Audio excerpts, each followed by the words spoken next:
My education is what allowed me to be in the role, but my choice to remain a lifelong learner is what has made me successful in the role.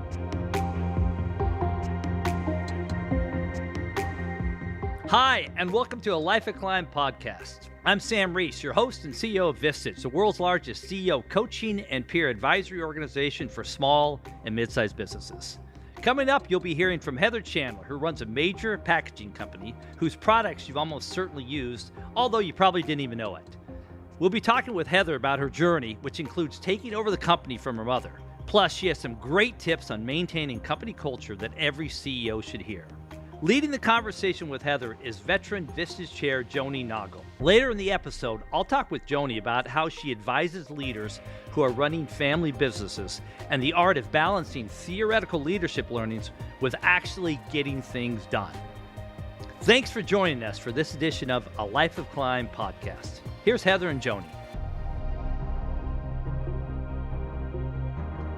Hello, everyone. I'm Joni Naugle, a Master Vistage Chair, and I'm pleased to introduce and welcome Heather Chandler, President of Sealstrip Corporation. Hi, Joni. Thanks for having me. Oh, I'm so glad that you were able to join us today. Why don't we get started, Heather, and why don't you tell everyone a little bit about Sealstrip? Sealstrip is a manufacturer, and we are located about an hour outside of Philadelphia, and our mission is we make packaging easier. So we invent, design, build resealable and easy open features for packaging. And then we sell both the machinery and the tapes that make the package resealable to some of the world's largest global brands like General Mills, Kellogg's, Fresh Express, Mission, those kind of large consumer food brands. We help them make their packaging easier by making it resealable and easy to open. That's right. So my guess is that probably everybody listening to this podcast has touched your resealable tape. And I think that's pretty exciting. That's great. One of our big, hairy, audacious goals, probably about 10 years ago, was to have a Sealstrip package in every home. There you go. I can't believe that you haven't already achieved that. So, but what we want to share with everyone today is a little bit about your life of climb, the journey that you've been on. So why don't you tell us a little bit about your path and how you got to the chair that you currently sit in? Well, it was certainly an unexpected climb, an unexpected path.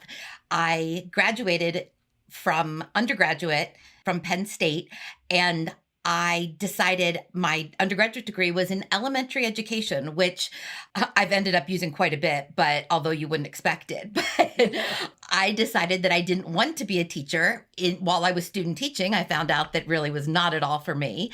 And so I called up my mom and said, hey, I think I'm going to travel for the next 6 months, figure out what I'm going to do with my life, so I'm not going to teach. And she said, well, who's going to pay your bills? And I'm like, well, you were doing it while I was in college. And she's like, okay, I'll see you at the office on Monday. And that was my very first day at Sealstrip 29 years ago. And while at Sealstrip, I at night got my MBA as well as got my law degree. And as I was doing both of those, I realized that leadership is really what I was about and what was really my calling and where I could really make a difference in the most number of people's lives, because that's really what I wanted to do, is make a big difference. And I feel like leadership in any form is really the huge opportunity and responsibility in impacting lives of not just the people that work at Sealstrip, but all of their families' lives are impacted by the decisions I make and the way our company is led. Why don't you tell everyone, you're a family-owned business. Obviously, you've worked with family. So why don't you give everyone a little insight into the family that you worked with at Sealstrip? Well, over the years, there's been quite a few that have come and gone. My stepfather, who passed away several years ago, he founded the company in the early 70s. And then my mom joined the company in the mid 80s. And then her sister, my aunt, joined the company a few years after my mom did. And then I joined the company, of course, a few years after that. But we've had lots of variety of cousins and that sort of thing. I say so many people don't enjoy their coworkers, and getting to work with some of the people that I love the most in the world world really is extremely fulfilling. It has its pitfalls, of course. And I think coming into the business as the child of the owner, it's often thought of, oh, the daughter comes into the business so that she can have flexible hours so she can get married and have children, which is really unfortunate because I felt I actually never told anyone that it was a family business. I was in sales. I would never say that I was a family member or that it was a family business because I actually thought it took away credibility from me, like I had been given my job, when in reality, I found that working for my parents, I was certainly held to a higher standard than other employees were. Right, that's a great lesson to learn. You mentioned just a little while ago about, when you go for your education, you can learn what to do, but you don't really learn how to do it. How did that really unfold for you as you evolved in your journey and you took over the organization? My education is what allowed me to be in the role, but my choice to remain a lifelong learner is what has made me successful in the role.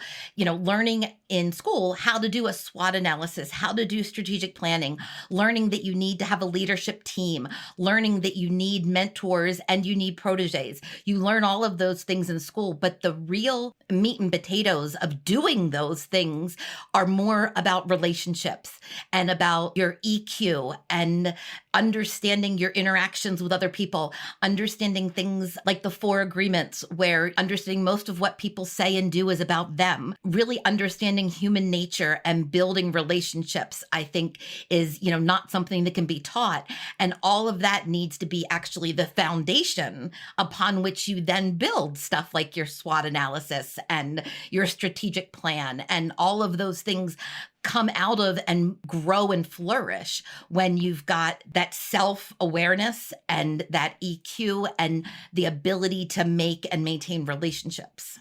I think another aspect of family business is that relationship, particularly when it's intergenerational, the communication norms generationally have evolved. When you're in business with family, you bring your childhood along with you. And, I'll never forget, probably I was working in the office for about 2 years, and Pat and Joanne, my parents, and I were standing in the office, and something happened and I was getting really irritated and I stomped my foot.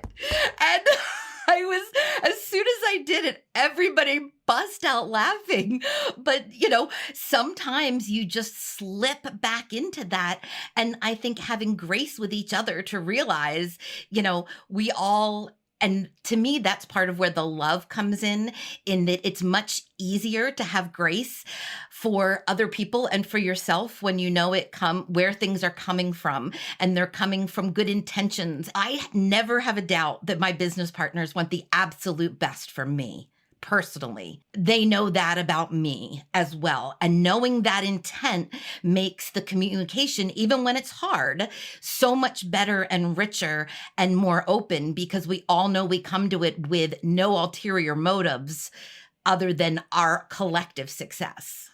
That's great. Now, one of the biggest challenges that leaders are facing right now is around culture and how to maintain it with hybrid situations and all the craziness that we've gone through in the pandemic. You've worked very, very hard to have a solid culture at Sealstrip, and you've done some pretty unique things. So what have been your big takeaways about culture from what we've lived through in the past year plus? I feel like the theme of this is communication, because it's people, when they're apart physically, you lose that water cooler talk. You lose the walking by each other in the office and saying hi. The people who are on site in production wonder what the heck the people who are working at home are doing. Are they binging Netflix while they're pretending to work, kind of thing? And so I think the over communication about what everybody's up to, what's happening in the company. The main thing I think that has really been a lot of the glue that's helped at Sealstrip is that about a week into the pandemic, I started doing video updates. And for probably the first at least 3 months, I did a video update every single day. Some were as short as 3 to 4 minutes, and some were as long as 15, 20 minutes, letting them know what's going on, both as far as what government mandates were, what the rules were. I was keeping track of case counts and things like that and reporting on them in my videos, as well as reporting on things going on in the company, birthdays and anniversaries and sales opportunities and those kinds of things. And I think people seeing my face regularly like that, I've now gone down, because we're back to a hybrid environment and I see people a lot more. I'm down to once a week videos, but I still never missed a week of videos. And even if I'm not going to be in the office, I'll go ahead and do a video a day early or a day late in order to continually keep people informed. Every video, I remind them that they can reach out to me by phone, by text, by email. And every single video since the first one, I finish with be safe, be well, and much love. And every single video I've ended with that for the year and a half, however long it's been. And I think, again, just that consistency and people knowing that they're cared about in times when there's so much out of our control and so much upheaval. And someone said to me once, who also runs a company, that I would never say love to the people that work at my company. But I think that's part of my personal style as well. And I do love all of the people at Sealstrip. They're my Sealstrip family. And I feel like for them to feel that from me and to know that they're cared about, because this is their livelihood. As we wind up, what other words of wisdom about your life of climb would you like to share with the audience today? When I was very young, I didn't think for-profit business was making a difference in people's lives. I thought I needed to be a nonprofit or education or something like that in order to make a difference. But I know now that by being a good and someday hopefully great leader, I'm able to impact the lives of every family that works at Sealstrip, even with our vendors that we come in contact with, our customers, all of those, I get to impact people's lives by the decisions I make and my choice to have empathy and to be kind and to do the right thing. Let me tell you, you have had a fabulous climb so far, and there is no doubt in my mind, Heather, that your ongoing climb is going to be spectacular. So thank you so much today for sharing a little bit of your story with everyone, and we wish everybody the best. Thank you so much. I enjoyed it. This episode of A Life of Climb podcast is brought to you by Vistage, the world's largest executive coaching and peer advisory organization. As a CEO or owner of a small or mid-sized business, you've got the weight of the world on you. But what if you didn't have to go it alone? What if you could journey with an experienced guide and an elite team of peers who've got your back? With that kind of support, how high could you climb? Vistage has been helping leaders reach new heights for more than 60 years. It's a proven, time-honored approach that can help you too. Learn more about Vistage and discover more leadership resources at vistage.com. And now, back to our episode.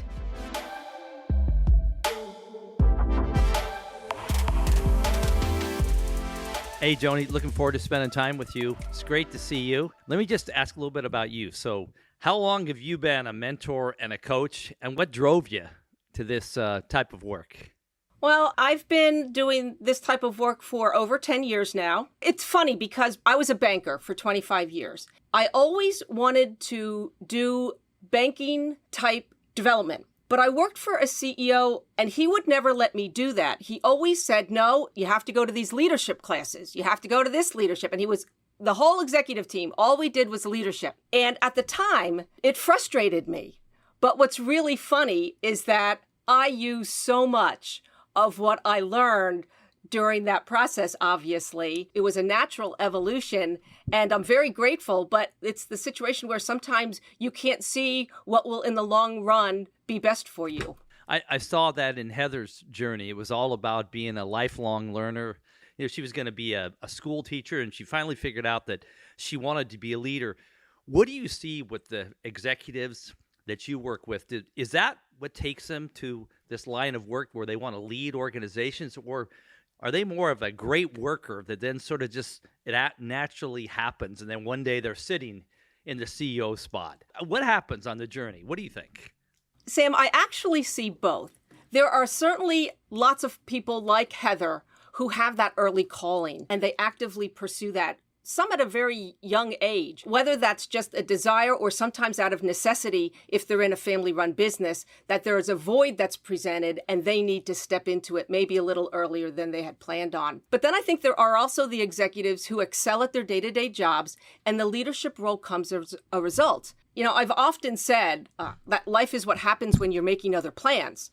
And that being said, I do see people who naturally gravitate to leadership. Many years ago, when I was in corporate America, I had a colleague, and when times got really stressful, we would often joke with each other of, wouldn't it be wonderful if we could just go pump gas all day long? And then we would pause and sit back and look at each other and say, well, we know that that wouldn't work because before long, we'd see things that would need to be fixed. And pretty soon we'd be managing the place. And after a while, we wouldn't like what the owner wanted to do. So we'd be buying it. And before long, we'd own it. And so this is what we're meant to do. One of the areas that you discussed with Heather was the difference between academic business theory and practical application. And I think she had this great line between thinking you know what to do and actually knowing how to do it. And the question I had is how you balance those developing those skills with leaders you work with, the theoretical and the practical.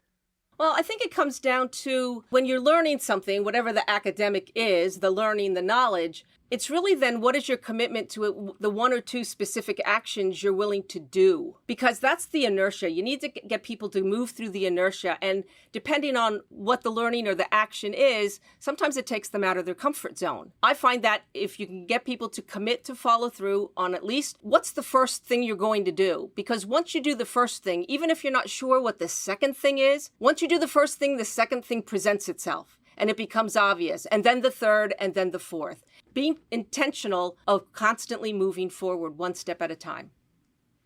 That's really interesting. Oftentimes, especially I can see young executives trying to plan everything out. And so they're frozen and they don't take action. That takes special confidence to be able to take that first step and then know you can deal with what's ahead. What do you think positions or has somebody so they feel comfortable doing that? Because I mean, there's a lot of risk in taking a step and not knowing what the next step is. What is it that you help leaders think about, or how do leaders think that allow them to be that kind of person that keeps moving forward? On one hand, they know that I'm going to be asking them when I come to visit. They can count on that, I bet. And I'm, you get a lot of comments that they know they had to do something and I'm going to be coming to visit. They better hurry up and do it. Because, we all need some form of accountability. And who holds that person, the CEO, accountable?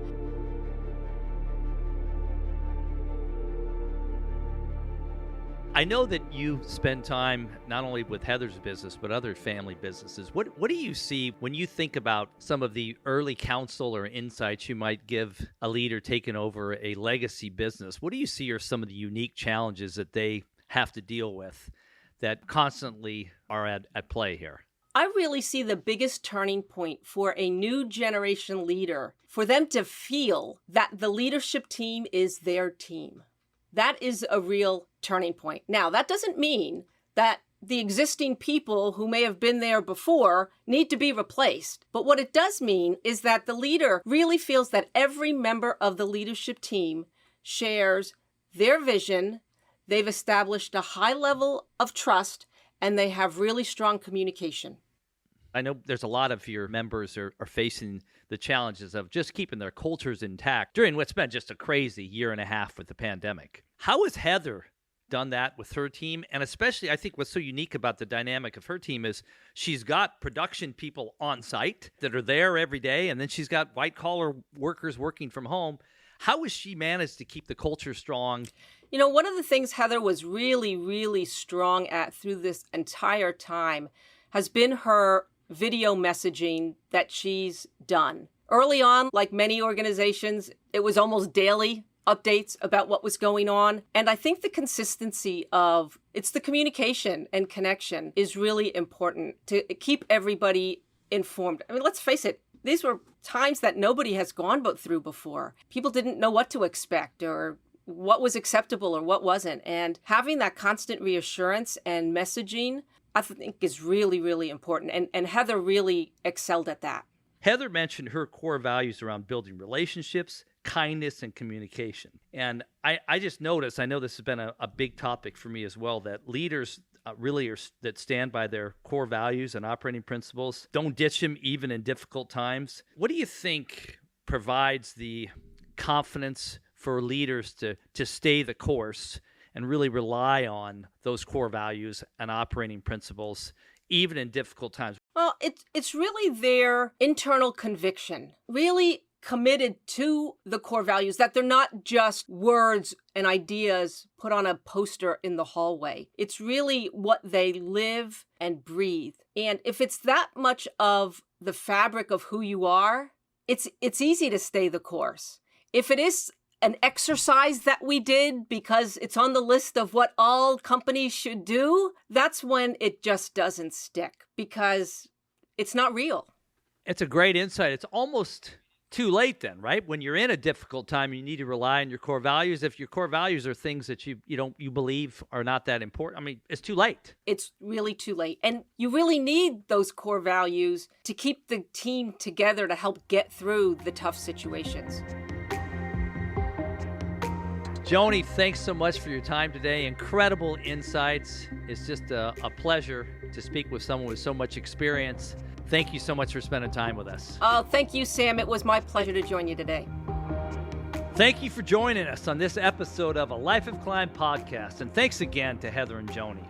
Friendly reminder to please subscribe or follow the podcast to get all of the latest episodes. And visit vistage.com/podcast for more resources to support you on your own leadership journey.